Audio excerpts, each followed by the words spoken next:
They've even fitted it with a special readout that shows you how fast you went from 0 to 60, how fast you did the standing quarter, your lap times, how much power you're using, how much brake you're using, your throttle position, a graph, an extreme graph, your G meter.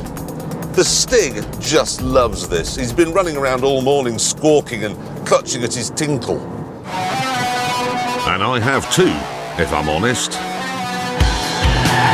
It's just an amazing combination of nimbleness and brute force. There's no doubt that it's more exciting than the Vauxhall and less wayward than the Ford, and faster than both of them.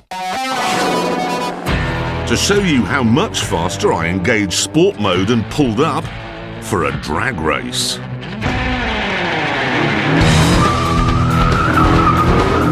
Watch and learn, Vauxhall.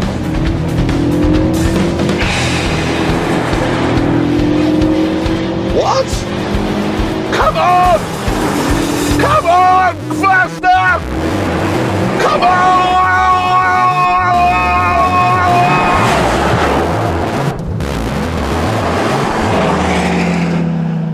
That was not supposed to happen. Much to my surprise then, the Renault was the slowest. And when you bear equipment levels in mind, it's the most expensive too. And it's also the least nice.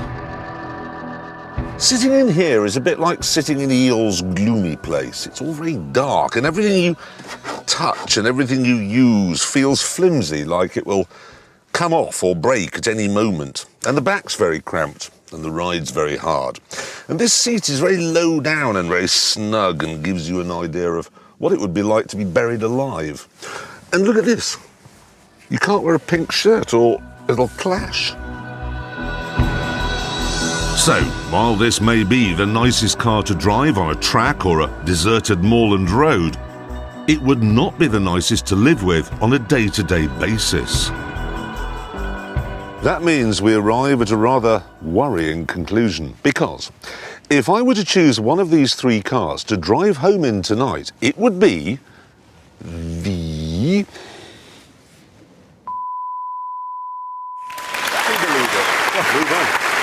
What happened there? There, the camera broke.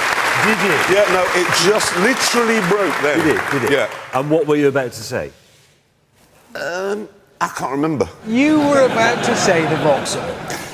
A bit. No, it is a surprisingly likeable car. It just is. No, but isn't that a bit like saying Piers Morgan is a surprisingly likeable man? But in the end, fundamentally, he's still Piers Morgan, isn't he? Awful man. Yes, no, it is a bit like... It is, I know what you mean. But look, hold on a minute, because the Ford is £5,000 cheaper. It's the most practical with the most doors, and we've just seen it's the fastest. Yeah. But I'd have that.